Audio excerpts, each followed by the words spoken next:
Nous sommes au concours challenge entrepreneurial organisé par Copa. Et là, je suis avec mes concurrentes. Là, elles vont vous dire un petit mot. Parce qu'on est en train de se challenger depuis qui va gagner, on ne sait pas. Mais... C'est nous, bien évidemment. C'est nous, mais peu importe qui va gagner, nous sommes tous gagnants. On est collaborateurs. Voilà. Et donc, les filles ont un super produit. C'est vrai qu'il y a des problèmes de cheveux comme moi, vous voyez. Donc, vous vous adressez aux filles. Hein? Oui, on fait des produits de soins capillaires qui sont spécifiquement conçus pour les cheveux crépus. Des produits qui conviennent aux hommes, aux femmes, toute la famille, quoi. Ouais. Et sont faites avec beaucoup d'amour par nous-mêmes, vraiment. En passant, elles sont rendues québécoises, hein? Vous voyez l'accent? Ça fait 15 ans que moi je suis au Québec, donc je suis afro-québécoise. Depuis moi je parle, mon accent ne veut pas changer, mais nous on est trop adaptés, hein, peut-être. On est trop intégrés. On est trop intégrés. Ok, bon, je vous reviens avec le gagnant dans un moment. Oui, vous aurez les résultats, restez connectés. Restez à l'affût. Yeah.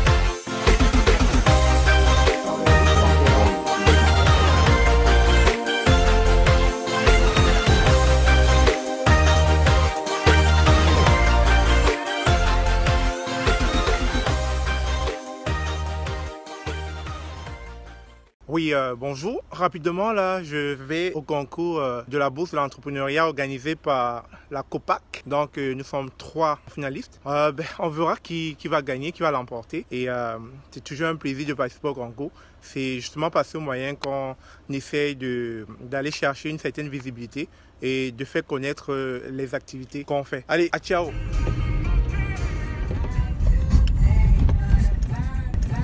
Oui, comme je le disais, justement, là on est en chemin pour Cégep Garneau. C'est le lieu où va se passer le concours de la bourse entrepreneuriale organisée par COPAC. Et qui va gagner? On est 3 finalistes. En fait, je vous donne la liste des 3 finalistes. Dans un moment, je l'affiche. Qui va l'emporter? Aucune idée, mais je suis...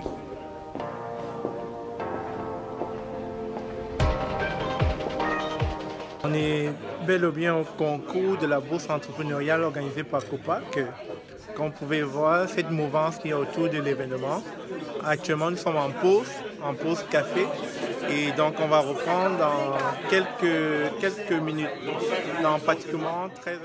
On a Simon qui couvre l'événement depuis le haut d'estrade, depuis le haut des gradins. Alors Simon, ça dit quoi de couvrir cet événement de la bourse entrepreneuriale? C'est intéressant. On voit comment la communauté commence à se rassembler. Les entrepreneurs sont actifs. Ok. Les médias sont présents. Il y a Diaspo, COPAC Media, il y a Chouapi qui est présent aussi.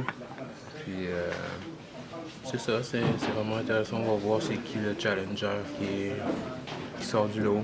Ok. Ok, bon appétit. Merci. Il y a vraiment une belle ambiance par ici. Tantôt, je vais juste faire une compile de tout ça et puis vous aurez tout l'événement en un clic. L'événement a commencé précisément à 8 h. On a commencé à présenter le mois de l'histoire des Noirs au Québec. Et on a eu des intervenants comme le docteur Victor.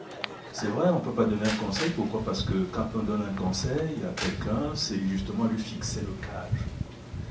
Et ça annihile un peu son esprit d'initiative, son inspiration. On a eu le directeur du SWAT.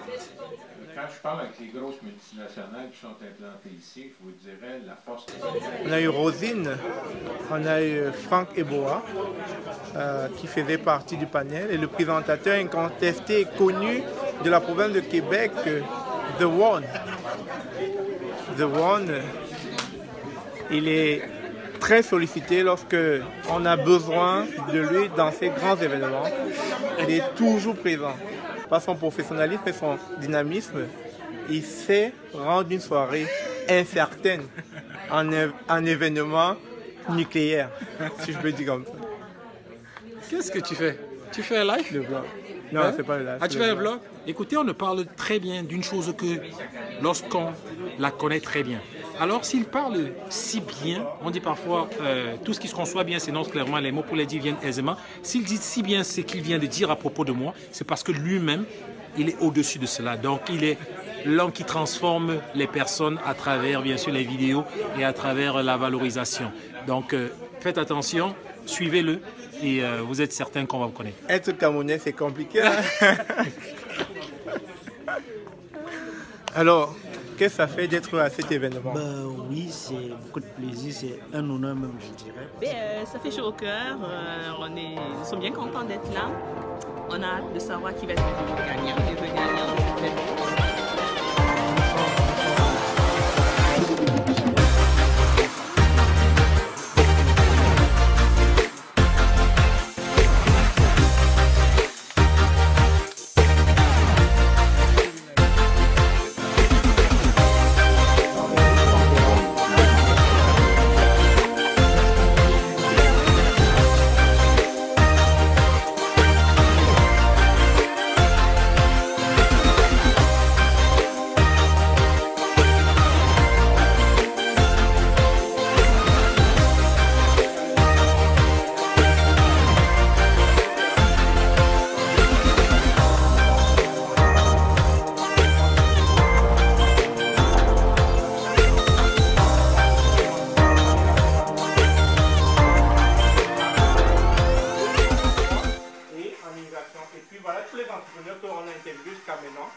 Dans toute la province. Vous pouvez voir. En gros, c'est ça le projet. Et je pense qu'avec du temps, ça va prendre forme, ça va grossir. Et il y a un gros challenge derrière ce projet. Merci.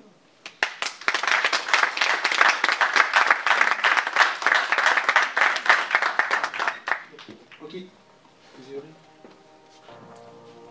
De quelle façon tu approches les entrepreneurs?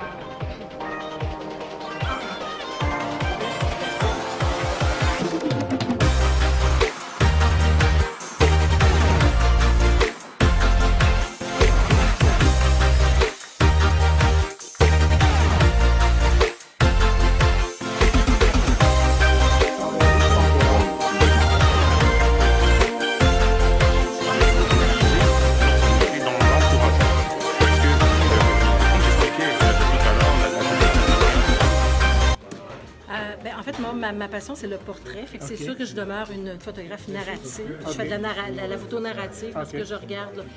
Puis le fait que je suis la communauté depuis des années, alors je vois l'évolution, je vois des nouveaux visages, je vois de l'avancement aussi. Il y a plein de choses.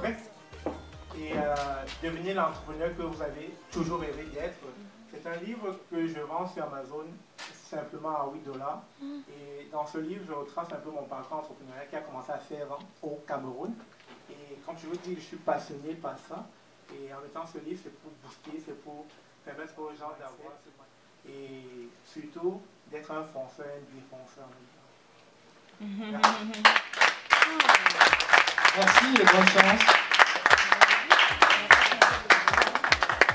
Alors, j'espère que bravo. Voilà, on se retrouve finalement à la fin de ce Challenge Entrepreneurial 2020. Nous avons avec nous les personnes qui étaient en lice, les entrepreneurs qui étaient en lice.